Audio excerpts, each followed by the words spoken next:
Doctor Babasaheb आंबेडकरांच्या doctor of philosophy म्हणजेच PhDची गोष्ट प्रचंड वेदनादायी आणि प्रेरणादायक अशी आहे आणि ती आज आपण समजून घेणार आहोत. डॉक्टर बाबासाहेब आंबेडकर कोलंबिया विद्यापीठामध्ये PhDसाठीचा एक प्रबंध लिहितात, तो म्हणजेच नॅशनल डिव्हिडंड ऑफ इंडिया. आणि हा प्रबंध यशस्वीरित्या लिहून पूर्ण केल्याच्या नंतर त्या ठिकाणी डॉक्टर बाबासाहेब आंबेडकरांच्या PhDला तत्वतः मान्यता दिली जाते, पण त्यांना अधिकृतरित्या पदवी प्रदान केली जात नाही. कारण प्रचंड वेदनादायी आहे.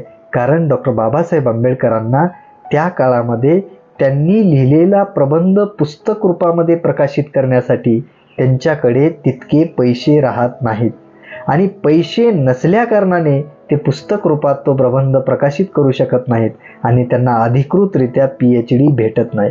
त्यासाठी नंतर डॉक्टर बाबासाहेब आंबेडकरांना पुढे 10 वर्ष वाट बघावी लागते आणि नंतरच्या काळामध्ये डॉक्टर बाबासाहेब आंबेडकर त्यांनी लिहिलेला मूळ प्रबंध लंडनमधील PS किंग अँड सन्स नावाच्या प्रकाशन संस्थेकडून नव्या रूपात पुस्तक रूपाने प्रकाशित केला जातो आणि त्याचं नाव ठेवलं जातं the evolution of provincial finance in British India.